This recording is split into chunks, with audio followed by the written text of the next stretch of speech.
सतगुरु कबीर बीजक बसंत 11।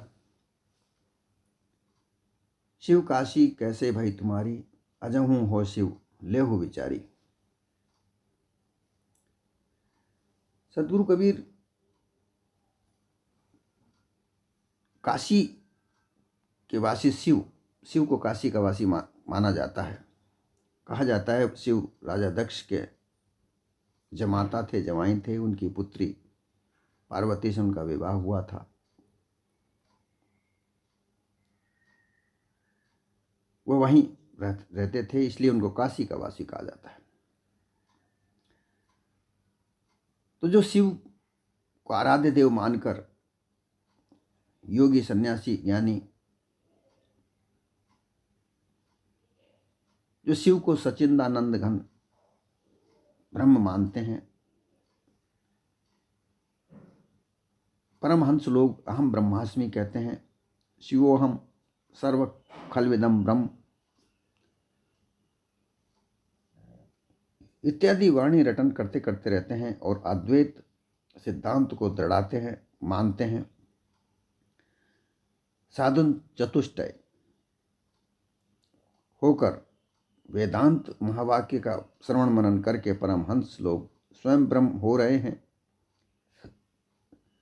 ब्रह्म विदित ब्रह्मैव भवति इति श्रुति। वो कहते हैं कि जो ब्रह्म को जानते हैं, जो ब्रह्ममय हो जाते हैं, वही ब्रह्म हो जाते हैं। ऐसा जो तुम लोग कहते हो, कल्पना अनुमान से कहते हो, तुम ये बताइए, तुम अपने को सच्चिदानंद शुद्ध ब्रह्म बताते हो, पुनः निर्गुण निराकार निरंजन सर्वव्यापक ऐसा ब्रह्म स्वरूप ठहराते हो। परंतु अब ये तो बात बताओ कि जो तुम्हारी जो काशी अर्थात ये जो काया रूप काशी है, 3.5 हाथ की देह है, ये कैसे बनी? शिव काशी के वासी थे, उन्हें तुम अपना सच्चिदानंद घन मानते हो, आराध्य देव मानते हो, और वैसे ही तुम बन जाते हो, वैसा ही रूप स्वरूप बनाते हो।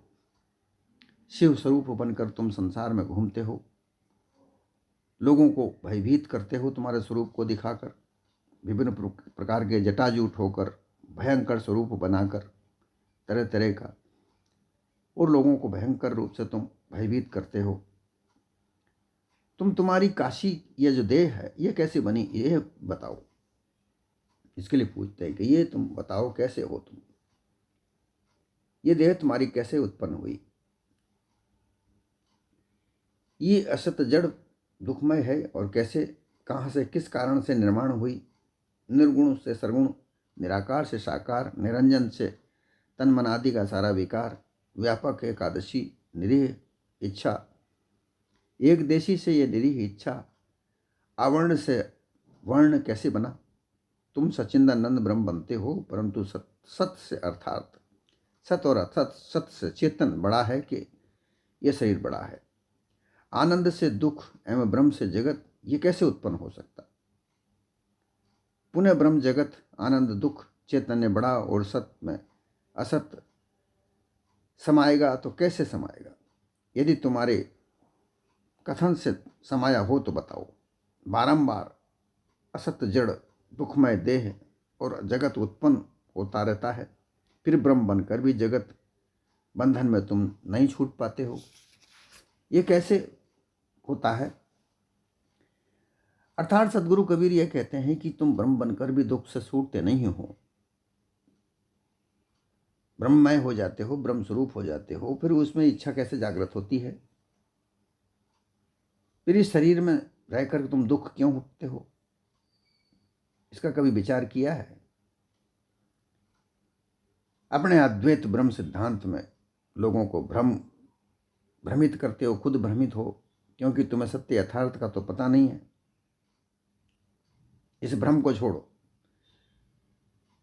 तुम स्वयं चेतन स्वरूप जीव हो, इस देह में हो, किसी दूसरे को मानकर आज भी कल्पना में पड़े हुए हो, ये तुम्हें कुछ पता नहीं। ये देह मिलती है, इस माता पिता के संयोग से मिलती है। माता की 4 धातु, पिता की 3 धातु, 7 धातु मिलकर गर्भ धारण होता है,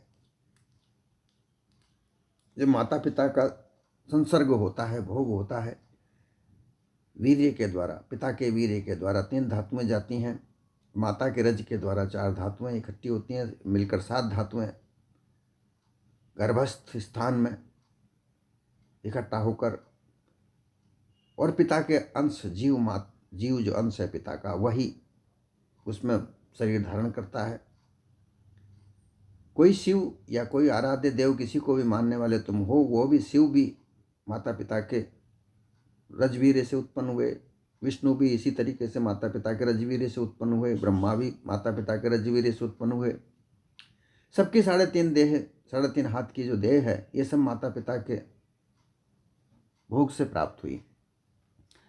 और तुम शिव को सच्चिदानंद घन बोलते हो, उन्होंने जो रास्ता बताया, ज्ञान बताया, उसको मानो, और उससे मानकर तुम ब्रह्म कोई दूसरा है, शरीर से न्यारा है, ऐसा मानकर भ्रमित हुए हो।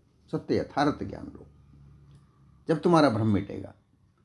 सद्गुरु कबीर योगियों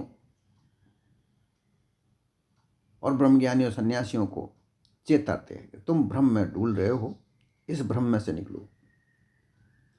चौबा चंदन अगर पान, घर घर स्मृति होए पुराण।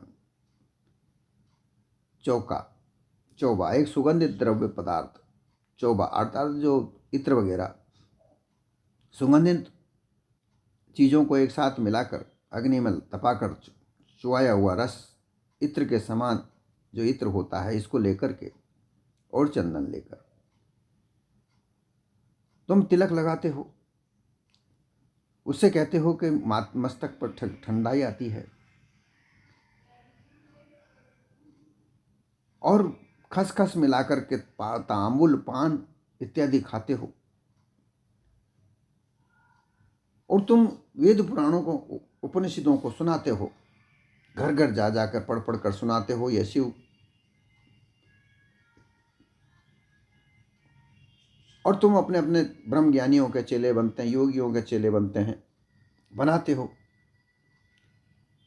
सन्यासियों के चेले बनते हो, परंतु ना तो तुम भवबंधन से छूटते हो, ना तुम्हारे चेले शिष्यों को भवबंधन से दूर करते हो। भव विधि भव ने लागी भोग, ऐसा नगर कोलाहल करत लोग। बहुत प्रकार से महिमा कर करके भक्त लोग अपने अपने इष्ट देवों का कोलाहल कर करके, बड़ा बड़ा उत्सव मना करके 56 भोग जैसा आयोजन करते हो, विभिन्न प्रकार के व्यंजन बना कर खिलाते हो, तृप्त करते हो। भक्त लोग अपने अपने भवन में रोज से जाकर ऐसी बहुत सी विचित्र तुम्हें भोग लगाते हैं। इन सन्यासियों को, इन साधुओं को लोग ले जाकर अपने घरों में विभिन्न प्रकार का भोजन कराते हैं कि ये हमें सिद्धि देंगे, ये हमें धन दान्य का देने का रास्ता बताएंगे। और ये सन्यासी योगी लोग भी इनको ऐसा दिलासा भरोसा देते हैं कि तुम हमारे चेले बनो, हम तुम्हें सिद्धि देंगे, तुम्हारे घर बैठे धन धान्य मिल जाएगा, शिव की कृपा से सब कुछ हो जाएगा, रिद्धि सिद्धि प्राप्त होगी। ऐसा अनुमान कल्पित ज्ञान दे देकर लोगों को भ्रमित करते हैं। बहुविधि प्रजा लोग तोर, तेहि कारण चित ढीठ मोर। ब्रह्मज्ञानी लोग द्वैत रूप से संसार में तोर, तुम्हारे प्रचार हो रहा है, तुम गुरु बने हुए हो और तुम्हारे शिष्य शाखा प्रशाखा अनुशाखा विभिन्न प्रकार के मत पंथ बढ़ रहे हैं।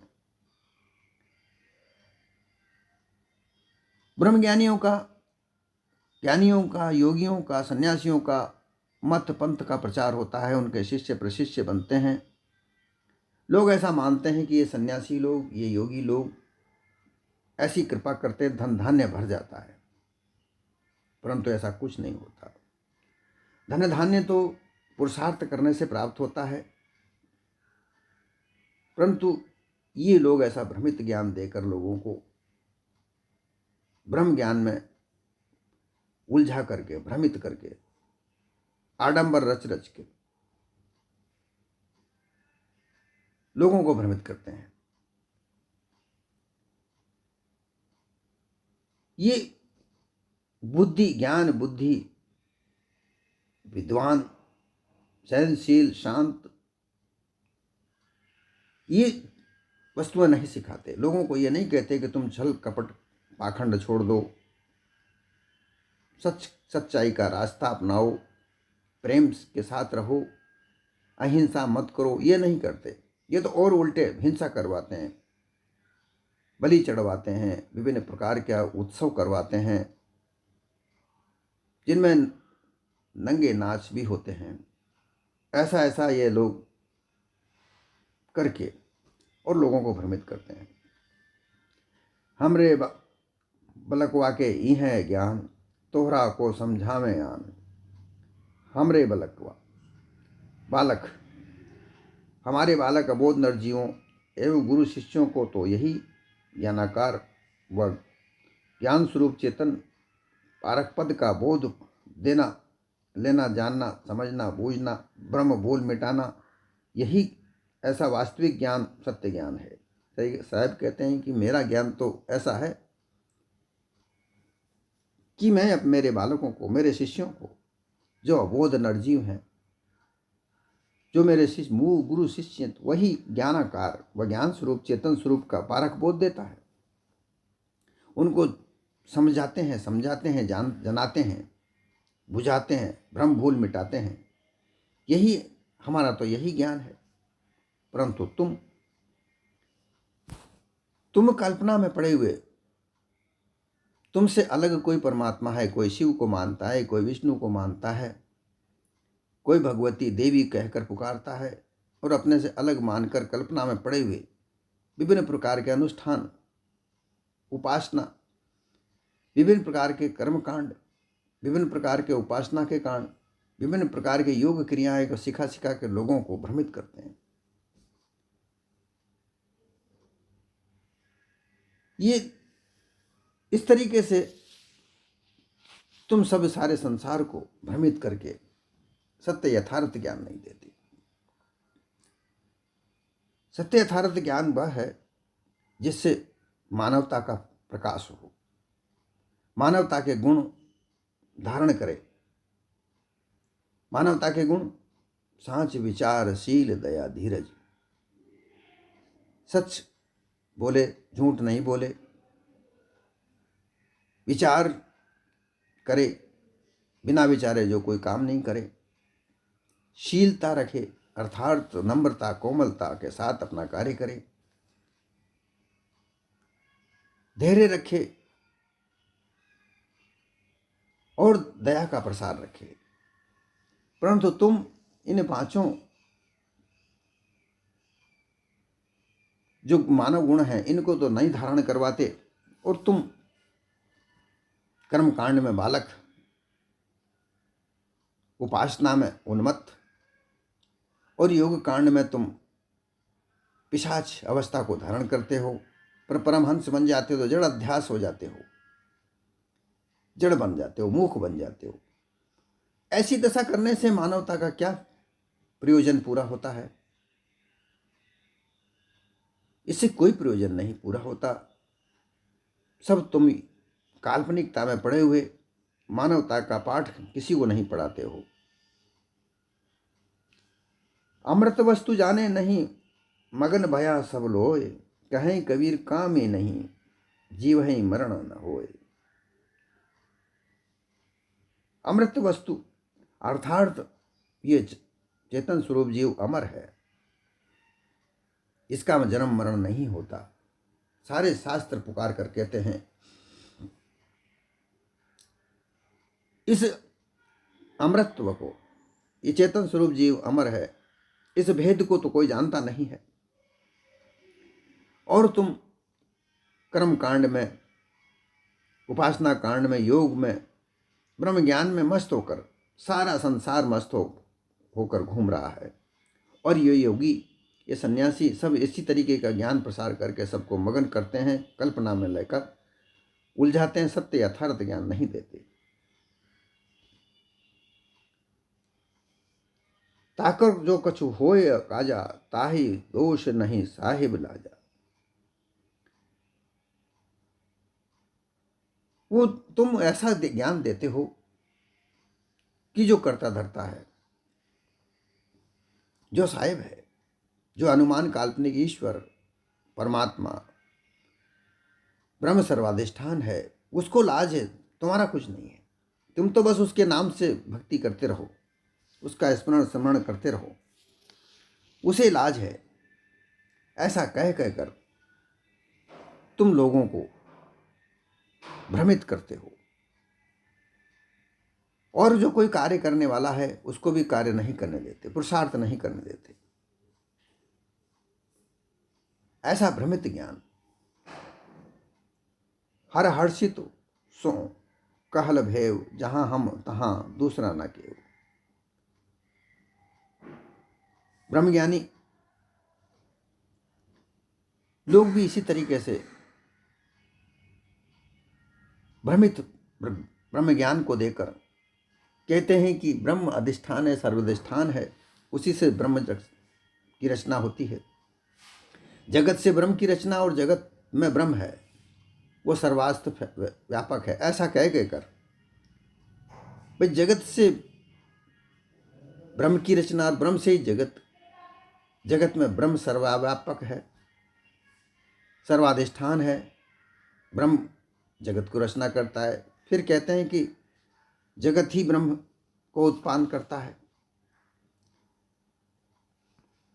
सर्व खलविदम ब्रह्म, ये छांदोग्य उपनिषद में कहा जाता है कि सर्व खलविदम, ये सारा जगत ही ब्रह्म है। ये कैसा कैसा उठपुटांग, जिसका कोई अर्थ नहीं। कहीं तो कहते हो ब्रह्म सर्वाधिष्ठान है एक, और ब्रह्म द्वितीयो नास्ति, और फिर तुम जगत को भी ब्रह्म कहते हो। ये कैसा, सब ये भ्रमित है।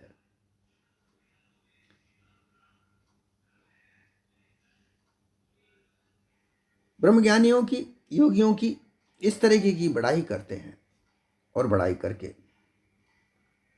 इस संसार में महिमा खुद करते हैं, और खुद उस महिमा में लोगों को भ्रमित करके उलझाते हैं, और अपने शिष्य प्रशिष्य शाखा प्रशाखा फैलाकर खुद अपना स्वार्थ सिद्ध करते हैं। धन धान्य अपने मठों में मंदिरों में भरते हैं। संसार दुखी हो तो कोई इनको किसी प्रकार का कोई उसका प्रयोजन नहीं। वास्तव में काशी न, ऐसा पूछा जाता है कि वास्तव में काशी न कभी भई न है, ब्रह्मी ज्यों क्या तो हैं, उसमें बनना बिगड़ना उत्पत्ति प्रलय परम पुण्य कर्म अकर्म जन्म मरण इत्यादि कुछ भी नहीं हो रहा है। फिर लाज शर्म किसको होगी? दो में लाज होती है। हम तो सवाल में एक अकेला ब्रह्म है, हम में ये बात कोई नहीं हो सकती, ऐसा भी कहकर तुम्हें भ्रांति फैलाते हो।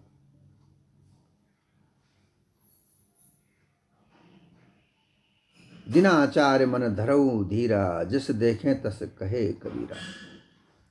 सदगुरु कबीर कहते हैं कि ये सब काल्पनिकता, इनमें उलझकर सारा संसार भ्रमित हो रहा है। काशी का नाम लेकर सदगुरु कबीर उन तीर्थों की तरफ इशारा करते हैं जो गुरुआ प्रपंचियों ने, इस ब्राह्मणवाद ने जो तीर्थ बना रखे हैं। कहते हैं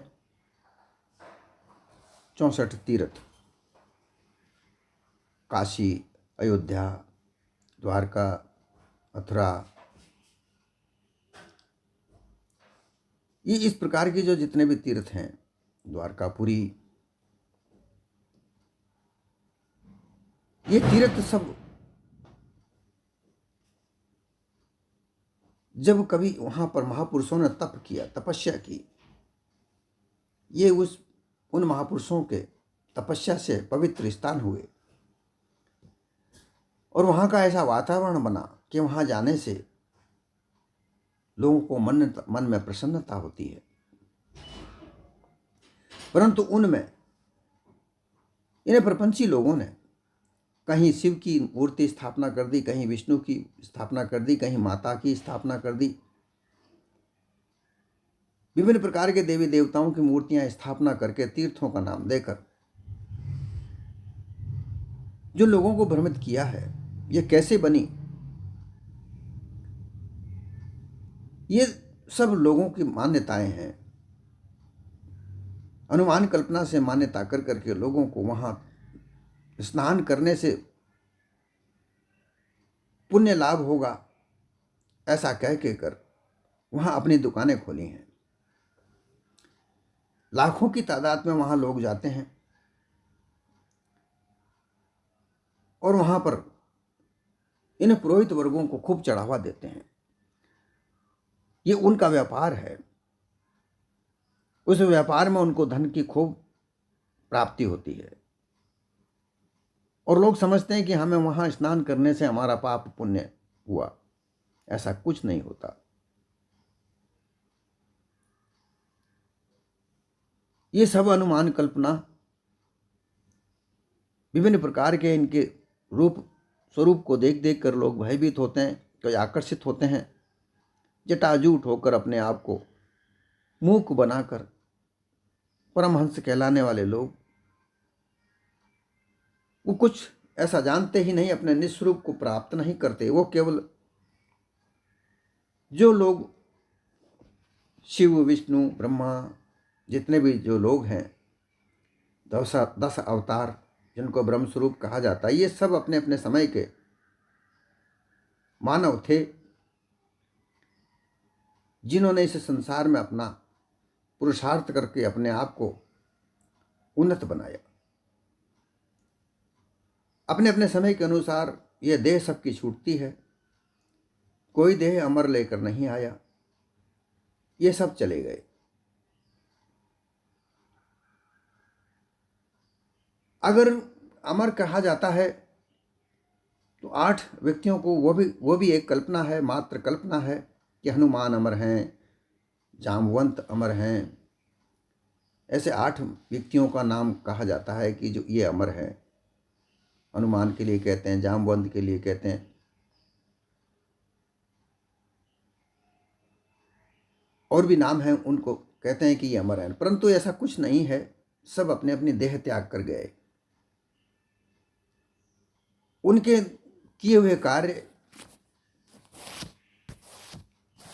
शास्त्रों में लिखे हुए हैं, उनको कोई प्रवचन लेकर उनका धारण कोई नहीं करता। राम को पुरुषोत्तम पुरुष कहा जाता है, परंतु उनकी पुरुषोत्तम मर्यादा को कोई लेता नहीं है। कृष्ण जैसा कौन बन रहा है? सब केवल उनकी मूर्तियां बना बनाकर, उनकी दुकानें खोल खोल कर, धन को कमाने के लिए उनका व्यापार रूप धारण करके, तीर्थ बनाकर लोगों को भ्रमित कर रहे हैं। नाम स्मरण करने से ही सब कुछ हो जाता है, ऐसा कह के कर लोगों को भ्रमित कर रहे हैं। और ऐसा करने से किसी का कल्याण कभी नहीं हो सकता। ये जो 4 दिन है, दिनाचार मन धरऊ धीरा, अस देखें तस कहे कबीरा। ये मानव जीवन के 4 दिन है। एक जन्म, दूसरा मरण। 2 दिन याद रखे जाते हैं, कब जन्म हुआ था, कब मरे। बीच के 2 दिन है, एक जवानी और एक बुढ़ापा। इनमें अपनी अपनी स्थिति के अनुसार क्या क्या कार्य कोई करता है, उसी की महानता या निम्नता होती है। जो निम्न नीच कार्य करता है वो नीचता, और जो शुभ कार्य करता है महान वही होता है जो कल्याणकारी कार्य करता है। सदगुरु कबीर कहते हैं कि कारज या संसार में स्वार्थ परमारथ दोए। स्वार्थ से बंधन मिले, मुक्ति तो परमारथ से होए। अभी इन 2 दिनों में स्वार्थ और परमार्थ में घुसे हुए लोग, स्वार्थ से जो स्वार्थी कार्य करते हैं, केवल अपने परिवार का अपना भरण पोषण करते हैं, अपने स्वार्थ के लिए ही जीते हैं, स्वार्थी जीवन जीकर चले जाते हैं। वो स्वार्थी लोग कभी महान नहीं कहलाते। कई जगह ऐसा कहा जाता है कि गृहस्थ जीवन तो सबसे बड़ा है। वो गृहस्थ जीवन कैसे बड़ा हो सकता है जो जिसका जीवन केवल अपने स्वार्थ जीवन में बीता हो? वो वो गृहस्थ जीवन बड़ा नहीं हो सकता। कहते हैं झूठ भी बोलना पड़ता है, पाप भी करना पड़ता है, तो ऐसे जीवन से तो बंधन ही प्राप्त होगा। अपने स्वार्थ के लिए तुम झूठ बोलोगे, किसी की हिंसा करोगे, किसी के साथ मारपीट करोगे, छल कपट धोखा दोगे, तो उससे तो बंधन ही मिलेगा, क्योंकि एक दूसरे का बदला सभी लेते हैं। कभी तुम किसी के साथ छल कपट करोगे तो वो किसी तुम्हारे साथ छल कपट करेगा। ऐसा करके ये जीवन उलझता ही है, बंधनों में ही बनता है। मुक्त जीवन अर्थात स्वतंत्र जीवन। स्वतंत्र जीवन का मतलब ये नहीं है कि उदंडता का जीवन, जो भी चाहे जो करे, ऐसा नहीं। मर्यादा जो मानी जाती है संसार के लिए, मानवता के लिए, मानवता को जीवित रहने के लिए जो मर्यादा है, दया भाव रखे, सबके प्रति दया रखे। हमारा दुख वही दूसरे का भी दुख है। भूख हमको भी लगती है तो भूख सबको लगती है। धन की आवश्यकता हमें भी है तो दूसरों को भी है। ऐसे सिद्धांत के आधार पर अपने आप को स्वतंत्र का मतलब है बिना किसी दुख तपस्या के, बिना किसी दुख कलेश कष्ट के, बिना कुंठा के। कुंठा कहते हैं मन में कुंठाएं, अर्थात बड़ी अड़चने जिसको कहा भी नहीं जाए, बताया भी नहीं जाए, अड़चने, इनसे रहित ये स्वतंत्रता है। और ये ऐसे कार्य परमार्थ से मिलते हैं, क्योंकि स्वार्थी कार्य में तो कहीं ना कहीं हमको भय लगा रहता है, परंतु परमार्थ में किसी प्रकार का भय नहीं। परमार्थी कार्य संसार का भला, हमारा भी भला। अगर ये संसार सुखी है तो हम भी सुखी रह सकते हैं ना।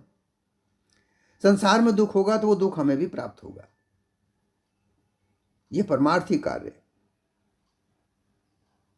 धरहु धीरा, धैर्य रखकर, अर्थात तो मानवता के गुणों को धारण करके ये 4 दिन को जीना चाहिए। योगियों, सन्यासियों, ब्रह्मज्ञानियों की तरह काल्पनिकता में जीकर ये ब्रह्मज्ञानी, ये योगी ज्ञानी अपना तो जीवन सुधार सकते हैं, क्योंकि इन्हें जहाँ देखे जहाँ मान सम्मान प्राप्त होता है। आइए ब्रह्मज्ञानी जी, आइए योगी जी, आइए सन्यासी जी, क्योंकि ऐसा ये प्रपंच फैलाते हैं कि हमारे से सिद्धियाँ प्राप्त होंगी, लेकिन ऐसा कुछ होता नहीं है। और इसी वजह से उनको मान सम्मान धन धान्य खूब प्राप्त होता है। जो गृहस्थी को नहीं प्राप्त होता वो सुख, उन्हें ऐश्वर्य उनको प्राप्त होता है।